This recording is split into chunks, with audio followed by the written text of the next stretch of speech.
Hello बच्चों, welcome to education classes. और class 12 क्या हाल चाल, सब ठीक? चलो, कल तक बात हुई थी हम लोग की क्या, पैरेलल प्लेट कैपेसिटर में टी थिकनेस की प्लेट डली थी, ठीक, और थोड़ी सी डाइलेक्ट्रिक सब्सटेंस पे बात हुई थी, ठीक है। आज चलो फिर से बात करते हैं डाइलेक्ट्रिक मटेरियल को थोड़ा सा और क्रिस्टल क्लियर करते हैं थोड़ा सा ना। चलो आओ, डाइलेक्ट्रिक मटेरियल्स।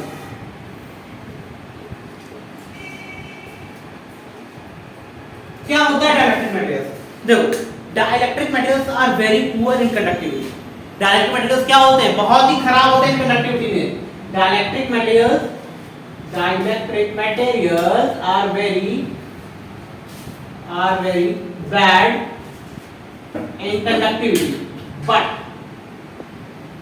बट क्या होगा? अरे बोलो, but having the property to contain electrostatic energy.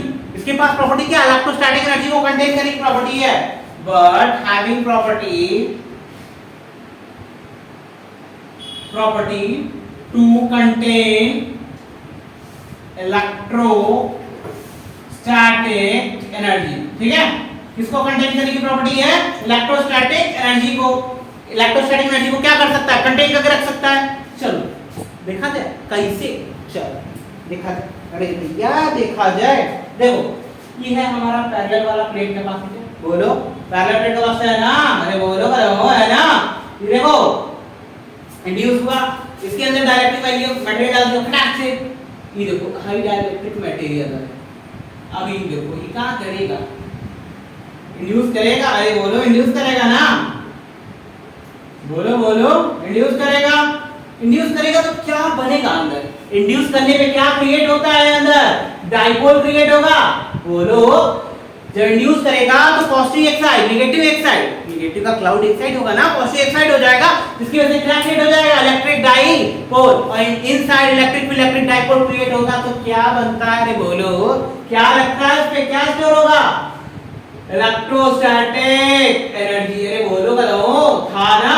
U = PE cos theta 1 - cos theta 2, था ना? तो वैसे ही इलेक्ट्रोस्टैटिक एनर्जी क्या हो जाएगी? यहाँ पे स्टोर हो जाएगी, ठीक है। यानी कि इसके पास प्रॉपर्टी है इलेक्ट्रोस्टैटिक एनर्जी को स्टोर करने की। यानी ये जो है इलेक्ट्रोस्टैटिक फोर्स से क्या होता है? इफेक्ट होता है। अरे बोलो, इलेक्ट्रोस्टैटिक फोर्स से क्या होता है? इफेक्टेड होता है, ठीक है। अब देखो, कंडक्टर की खास बात क्या होती है बताओ? कंडक्टर में जो चार्जवा होता है वो कहाँ आ जाता है? सरफेस पे। अरे बोलो, कंडक्टर का चार्ज, कंडक्टर का चार्जवा कहाँ आ जाएगा? सरफेस पे। जब चार्जवा सरफेस पे आ जाएगा तो अंदर का इलेक्ट्रिक फील्ड क्या हो जाता है? कंडक्टर के जीरो। लेकिन डाइलेक्ट्रिक मटेरियल का ऐसा होगा?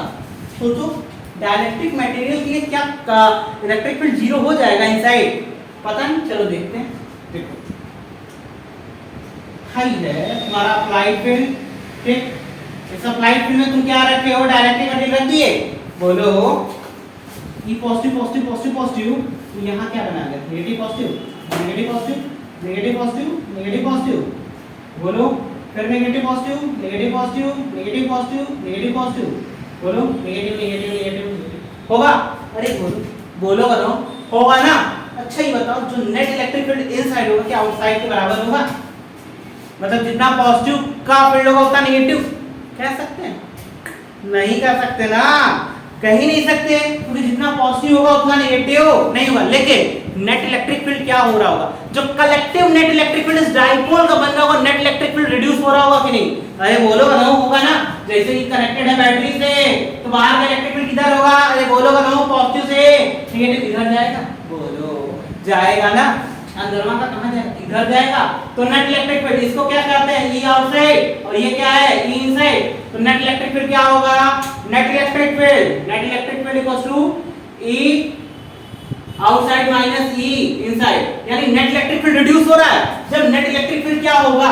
जब नेट इलेक्ट्रिक फील्ड रिड्यूस होगा तो पोटेंशियल पे इफेक्ट आ रहा होगा, अपना आ रहा होगा ना?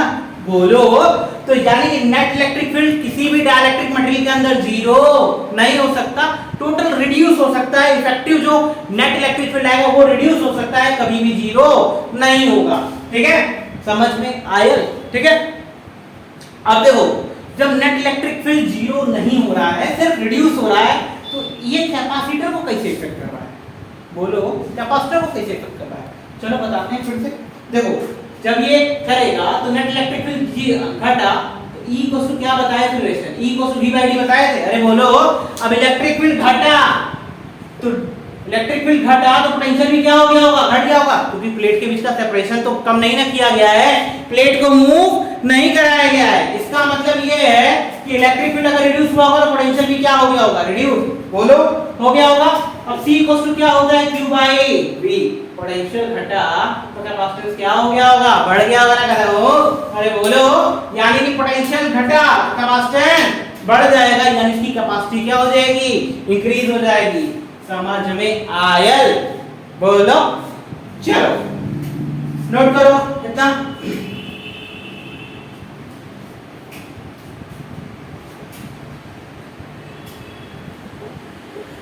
अब देखो देखो दो टाइप के मटेरियल होते हैं डाइलेक्ट्रिक में, एक पोलर होगा और एक क्या होगा, नॉन पोलर। अरे बोलो, एक पोलर और एक नॉन पोलर। देखो नॉन पोलर क्या होता है, नॉन पोलर देखो जिसके पॉजिटिव और नेगेटिव के सेंटर एक दूसरे को क्या कर रहे हो, कोइंसाइड कर रहे हो। पॉजिटिव और नेगेटिव के सेंटर एक दूसरे को क्या कर रहे हो, कोइंसाइड कर रहे हो, उसको हम लोग क्या कहेंगे, नॉन पोलर कहेंगे। पॉजिटिव और नेगेटिव दोनों के सेंटर क्या कर रहे हो, एक दूसरे के साथ कोइंसाइड कर रहे हो, यानी अलाइन हो, ठीक है, एक दूसरे के साथ, ठीक। तो उसको हम लोग क्या कहेंगे, नॉन पोलर कहेंगे। लेकिन इसके पास परमानेंट वाला डाइपोल नहीं होगा। क्या नहीं होगा, परमानेंट वाला डाइपोल नहीं होगा, जिसकी वजह से ये डाइपोल नहीं क्रिएट कर रहा होगा। अरे बोलो, परमानेंट वाला डाइपोल नहीं होगा, अलाइनेशन है, नॉन पोलर, नॉन पोलर में है, ठीक है, यानी पॉजिटिव नेगेटिव के वो सेम होंगे। ऐसे कौन कौन से होंगे, H2, Cl2, F2, ये सब क्या है, नॉन पोलर की कैटेगरी में आएंगे। इनके जो पॉजिटिव नेगेटिव होते हैं आपस में क्या कर रहे होते हैं, अलाइन कर रहे होते हैं। यहाँ पे इलेक्ट्रिक डाइपोल परमानेंट नहीं एग्जिस्ट कर रहा होता है। और खास बात पता है, इनका साइज भी लगभग सेम होता है, द साइज आर सेम। इनके साइज क्या होते हैं, सेम होते हैं। इसको हम लोग क्या कहते हैं, नॉन पोलर, ठीक है। So non-polars are those whose size are same and their positive and negative center are coinciding, ठीक है। अब बात करते हैं पोलर की, जिनके सेंटर पॉजिटिव और नेगेटिव का सेंटर कोइंसाइड नहीं करेंगे। अरे जिनके पॉजिटिव और नेगेटिव का सेंटर कोइंसाइड नहीं कर रहे होंगे, पॉजिटिव और नेगेटिव, ठीक है, इनके सेंटर आपस में कोइंसाइड नहीं करेंगे, और साथ ही साथ इनके पास क्या होगा, परमानेंट डाइपोल मोमेंट होगा। क्या होगा, permanent dipole moment, and their sizes will not be same, ठीक है। So polar are those whose positive and negative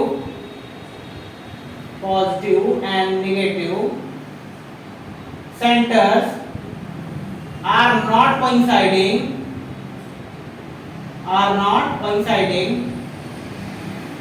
and they have permanent dipole, ठीक है। इनके पास परमानेंट क्या होगा, डाइपोल होगा, ठीक। और they have different sizes, ठीक है, इनके पास क्या होंगे, डिफरेंट साइज होंगे। उसको हम लोग क्या कहेंगे, पोलर। समझ में आया, ठीक है।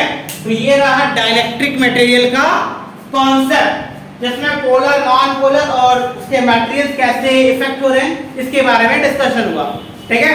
इसके बाद नेक्स्ट क्लास में अब आप लोग को मिलेगा क्या, बोलो क्या मिलेगा, आप लोग को मिलेगा कॉम्बिनेशन ऑफ कैपेसिटेंस और उसके न्यूमेरिकल्स, ठीक है। और इसके न्यूमेरिकल्स को सॉल्व करते हैं और थोड़ा सा आगे की तरफ लुक फर्दर करते हैं, और आगे की क्लासेस में हम लोग डिस्कस करेंगे एनर्जी स्टोर कितना होगा कैपेसिटर में, एनर्जी डेंसिटी, फिर आगे चलेंगे। और आपको जो भी क्वेश्चन आस्क करने हैं आप कमेंट बॉक्स में ड्रॉप कर सकते हो।